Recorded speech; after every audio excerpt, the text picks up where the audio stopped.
J'envoie votre numéro d'équipe. Plan 2. Parfait. Vous avez 15 minutes pour la présentation. Je vous montrerai le temps au restant. Quand il restera 7 minutes, 4 minutes, 2 minutes. Ensuite, je ferai un décompte des 10 dernières secondes. Et ensuite, je ferai de vous présenter. Et à la fin, ce sera au tour de se présenter. Juste une question. Comment on passe les diapos? Tu peux juste appuyer sur l'espace et sur le clavier. Sur le clavier. Sur le Non, j'ai un clavier. Tout simplement. Oui, clavier. C'est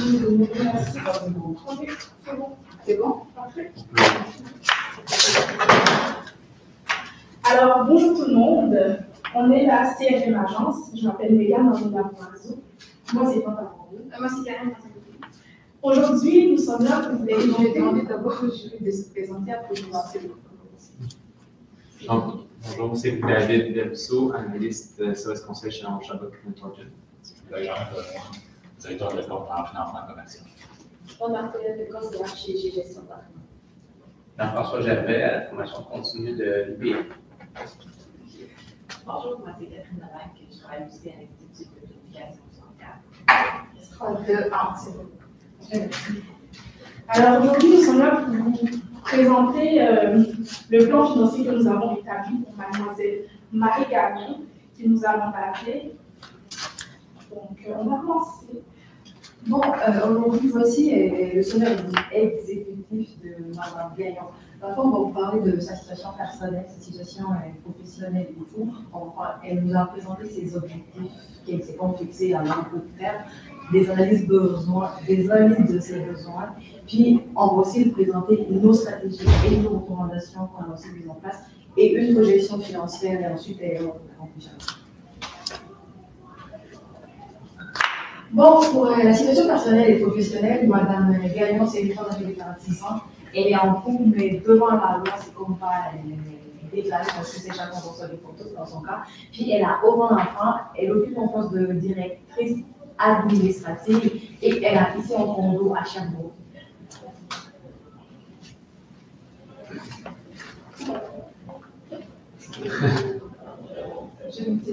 Donc maintenant, on va parler de la situation financière de Mme Gagnon. On commencera par le bilan. Alors, comme elle dit, elle a son condo. Son condo, elle a un compte réel, elle a un compte TI, elle a également un compte chèque de l'épargne. Et globalement, ça revient à 603 000 $. Comme passif, le seul qui est sur une hypothèque, et c'est 152 000 $. Et au final, quand on met l'actif moins le passif, ça va la remettre, c'est 451 000 $. On continue avec la situation financière. Bon, maintenant on passe au budget. Son salaire, c'est 120 000 $. Elle a une utilisation toute de revenus. Mais comme dépenses, il y en a vraiment beaucoup. Son hypothèque, les frais pour le condo, également l'assurance habitation, ses dépenses courantes, puis les versements qu'elle fait pour cotiser à son meilleur sont aussi. Ça, c'est un ensemble de dépenses qui est là. Et vu que son salaire, elle dépense en tout pour les dépenses qu'elle a à la fin, bah, il reste 0 comme résultat. Alors, pour les objectifs financiers, on sait que la durée, elle est à court, à moyen puis à long terme. Concernant les objectifs à court terme, ils sont dans l'intervalle de 0 à 2 ans. Le seul qu'elle a, c'est son mariage, pour lequel elle a alloué un budget de 15 000 $. Ensuite, Mme Gagnon voulait savoir, dans son mandat, si elle avait des fonds d'urgence nécessaires pour subvenir à certains besoins. Concernant les objectifs moyen terme, c'est juste le remboursement de son hypothèque que nous avons jugé que nous allons le faire partiellement. Elle voulait juste savoir si le montant qu'elle a, à quoi il serait alloué, puis nous on a décidé de le faire. Ensuite, elle veut consolider aussi ses comptes enregistrés. Et concernant le long terme, il est dans un intervalle de 10 à 20 ans. C'est sa retraite qu'elle veut aussi faire en compte. Bon, concernant l'analyse des besoins, avec le cas de Mme Gagnon, nous on s'est dit, vu qu'elle a comme une peur qui est liée à sa santé et tout, on s'est dit qu'on va lui proposer comme une assurance invalidité, mais on va rentrer plus en détail plus tard. Puis, elle n'a pas de fonds d'urgence, on a dit on va aussi proposer un fonds d'urgence pour Mme Gagnon aussi. Le nom de notre stratégie, c'est une tranquillité pour Marie Gagnon et la CRM Agence. Pour la stratégie, je voulais d'abord préciser qu'elle est basée sur les problématiques auxquelles nous faisons face dans le mandat que Mme Gagnon nous a donné. Donc, on répond nécessairement à ces premiers besoins avant. Bon, pour les stratégies, on a séparé nos stratégies en plusieurs points. On a parlé on a décidé de toucher aux stratégies concernant l'hypothèque, le voyage, la retraite, puis un peu aussi concernant tout ce qui est aidé et tout. Pour commencer, on s'est dit, on va commencer avec l'hypothèque parce que c'est la seule dette que Mme Gagnon a. Fait pour son hypothèque, présentement, elle a un terme. De faire sur son terme, il lui reste 3 ans qu'elle est en train de payer sur des paiements de 10 050 $. Fait que nous, on s'est dit, on va continuer avec ce terme, avec le même intérêt. Fait qu'elle va continuer à payer. Fait que son total, ça va lui faire entre 7 et 800 $ qu'elle va payer sur les 3 ans. Puis, le total de son amortissement, c'était sur 18 ans. 18 ans qu'elle va payer pour tout son hypothèque. Mais avec nous, nos stratégies, recommandations et tout, on s'est dit, bon, heureusement qu'elle a, comme un héritage qu'elle a eu de sa maman, on s'est dit, on va prendre une partie de son hypothèque qui va rester, on va payer la partie de son hypothèque en fait. Genre, rembourser la moitié de l'hypothèque de 59 000. Avec tous nos calculs et tout, elle va prendre une partie de son héritage qu'elle a reçu de sa mère. Elle va payer vraiment une partie de son hypothèque. Comme ça va réduire non seulement le temps de paiement qu'elle va faire, mais ça va aussi sauver beaucoup plus d'intérêt parce que si on le paye one shot avec le 4.9 qu'elle a comme information et tout, ça réduit vraiment les paiements qu'elle a à faire. Puis après ça, le solde de 54 et 900, on s'est dit qu'on va continuer à payer les 10 et 50 jusqu'à ce que les intérêts changent. Concernant la recommandation pour l'avantage fiscal, le fait de payer vraiment une grosse partie avec son héritage, c'est sûr qu'elle aura moins d'intérêt à payer. C'est aussi un avantage qui vient s'appliquer pour Mme Gagnon. Donc, passons maintenant aux stratégies pour l'épargne et l'investissement. Mme Gagnon, elle n'est pas de fonds d'urgence, alors ce qu'on lui propose, c'est de mettre sur pied son fonds. C'est quoi le montant alloué pour ça? 17 000 $ environ. Et comment est-ce qu'elle fait pour avoir cet argent et ça dans son héritage? C'est un gros montant, pourquoi ne pas l'utiliser? Et les dépenses, pour le fonds d'urgence, c'est les dépenses estimées d'environ 3 mois. Donc, pour ça. Et pour être sûr qu'il est tout ce dont elle aura besoin, on a mis à 20 000 $. 20 000 $ avec un taux de 5% qui est supérieur à l'inflation. Donc, sur l'héritage qui est là, si elle retire 20 000, il restera environ 100 000 $ qu'elle pourra utiliser pour la suite. Donc, 100 000 $ qui restent, pourquoi ne pas utiliser ça dans les comptes non investis pour faire encore plus de gains et grossir l'investissement? On propose d'investir dans des comptes non investis et on continue de suivre son profil. Elle a un profil équilibré. Donc, elle supporte assez bien le risque et qu'à investir. Ce serait 50% en actions et 50% dans les revenus fixes. Et comme je l'ai dit tantôt, elle prend son 100 000 qui reste et elle le met en totalité dans son compte d'argent. Alors on poursuit. Ça, c'est la répartition. En action, on dit qu'elle pourrait investir dans des actions internationales et pourrait aussi investir dans des actions qu'elle a dit. Elle peut aussi investir dans des FNB. C'est vraiment une énorme répartition. Avec juste un FNB, tu as accès à une large gamme de produits. C'est déjà diverti en lui seul. Et on se dit également investir dans des obligations gouvernementales ou alors dans des obligations d'entreprise. Si c'est privé, le gain est encore plus énorme, ou dans les dividendes. Et finalement, on se dit on peut aller chercher plus loin dans les CPG. Le gain n'est pas très élevé, mais on répartit, on diversifie et on cherche le rendement partout. Et on rappelle que le rendement qu'elle va faire de ses placements, elle l'utilisera en totalité pour le don posthume, parce qu'elle veut faire un don. Et dans la stratégie, on a pris des entreprises qui respectent l'environnement, des entreprises qui luttent contre la corruption et des entreprises qui créent de l'emploi. Alors, concernant la peur de Mme Gagnon de tomber malade un jour comme son amie, on lui suggère de cotiser à une assurance invalidité, mais comme ce n'est pas de notre ressort, on va la confier au courtier de l'assurance. Pour les stratégies de voyage et retraite, on a décidé de consolider son CI en faisant des versements qu'elle fait déjà, qui s'élèvent à un montant de 3 500 $. Donc, on suppose que d'ici 2 ans, date à laquelle elle veut faire son voyage, le solde s'élèvera à 27 000 $. Ensuite, on veut y insérer aussi le montant de son héritage. On n'utilise pas tous ces droits CELI, mais on utilise quand même une grosse partie, et ça revient à 30 000 $ qui seront non imposables pour le voyage. Concernant la retraite, on sait qu'elle fait des versements actuels de 5 500, et on vous conseille de continuer ces versements pour renforcer le solde. Et on suppose que d'ici 20 ans, date à laquelle elle peut finalement prendre sa retraite, son solde s'élèvera à 210 000 $. Les retraites seront imposables, bien évidemment, et elle bénéficie aussi d'une rente versée par le gouvernement. On a fait quelques calculs et on estime que la rente actuelle, avec le taux de conversion qu'on a lié aussi à l'inflation de 2,2%, ça reviendra à un montant d'environ 1 300 $ par mois qu'elle recevra quand elle prendra sa retraite. Bon, concernant la projection financière, avec les calculs qu'on a fait et tout, on s'est dit, au lieu de continuer à payer son hypothèque sur les 18 mois, si Madame Gagnon suit nos stratégies que nous recommandons, c'est sûr que dans les moins de 5 ans, toute son hypothèque serait déjà payée avec les stratégies que nous recommandons. Puis après ça, pour l'horaire, avec les taux d'imposition qu'on a ciblés et tout, c'est probable qu'elle va avoir ces 130 200 qui va le rester à la retraite, je m'excuse.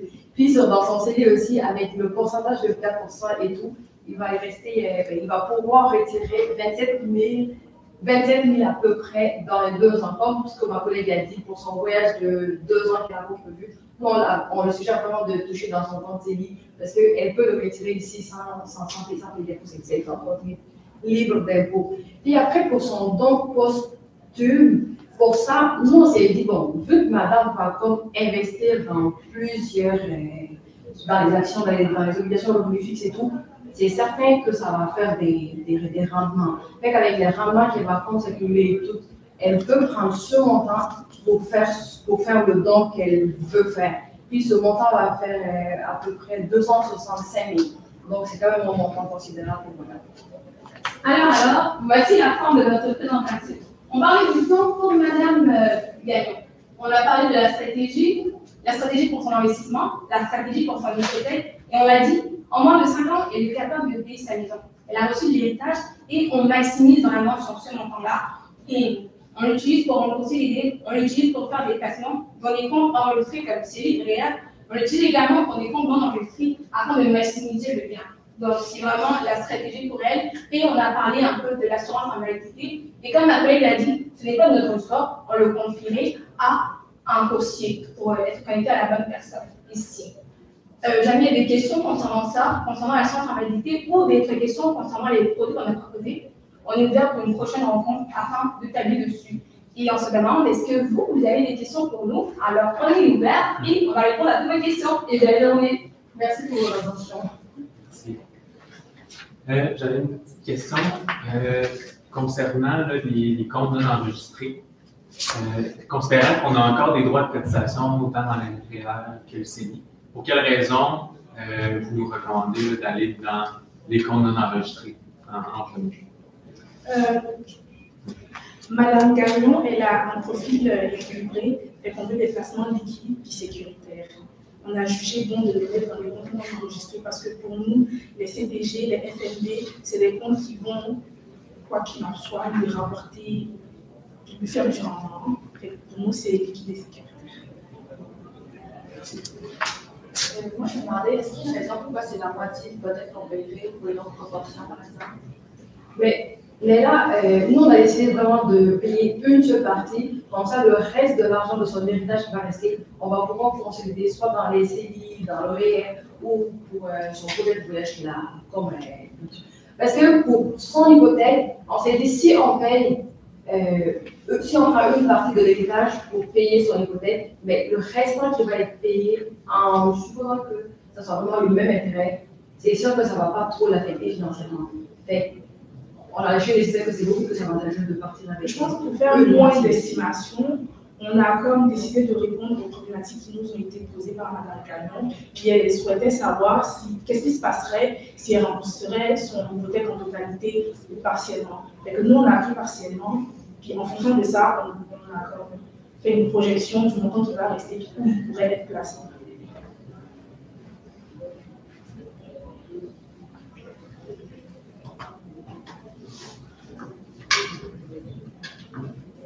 Vous avez mentionné que vous repériez par exemple un courtier pour l'assurance invalidité.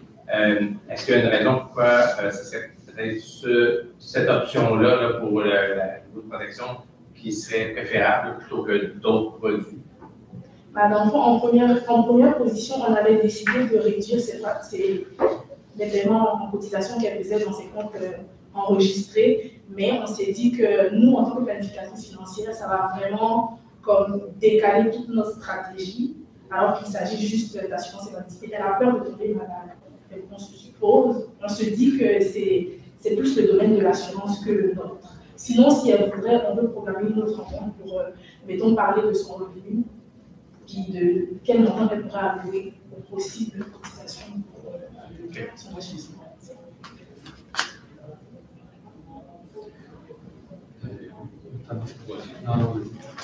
Parce que là, vous dites qu'il y a un remboursement de la moitié de l'hypothèque, puis là, 60 000 restants, on choisit un peu qu'est-ce qu'on peut faire avec, mais selon vous, c'est quoi le meilleur type de placement ou le meilleur usage qu'on devrait faire du résiduel?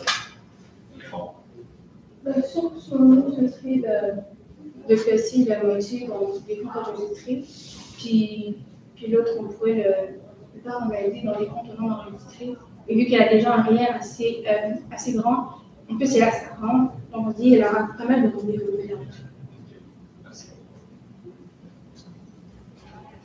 Moi, j'avais juste une autre question. On voyait à la fin qu'on allait avoir un 130 000 dans les REER. Ouais, non. L'autre, ouais, ça l'a dit. Puis qu'on consacrait un 265 000 dollars pour le don posthume. Pourquoi ce montant-là?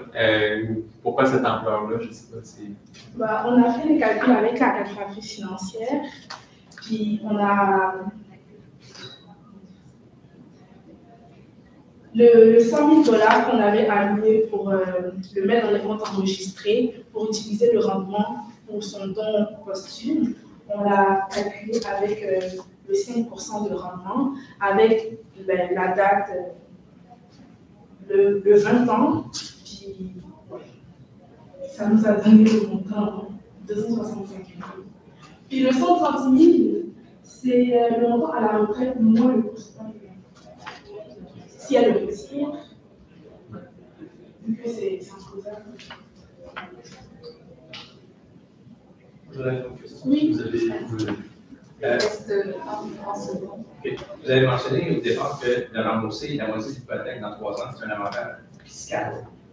Pourquoi quelqu'un voulait ça? Dans le fond, sur ce côté, on s'est dit, vu son hypothèque, elle paye présentement à 4,6, si j'ai bon le mot, en prenant vraiment son argent de l'héritage qui n'est pas imposable. Fait que si on calcule le paiement qui a été présentement avec cet intérêt, on a fait le calcul. Oui, on avait fait le calcul aussi avec notre machine, avec la calculatrice financière. Merci avec la calculatrice financière. C'est ça qui nous donnait vraiment un montant de juste, je ne me rappelle pas trop.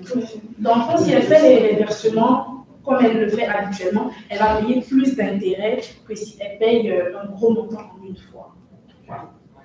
Parce que si elle décide en fait de payer comme ce qu'elle fait là, ça se peut que les taux aussi arrivent à changer. Puis ça peut faire que les taux, non pas les taux, l'intérêt peut comme changer. Fait que si moi j'avais su la stratégie, puis elle décide vraiment de prendre le seul taux, puis avec un seul montant, on se dit ça va être beaucoup plus avantageux pour elle que de deuxième. Parfait. Merci. Merci beaucoup.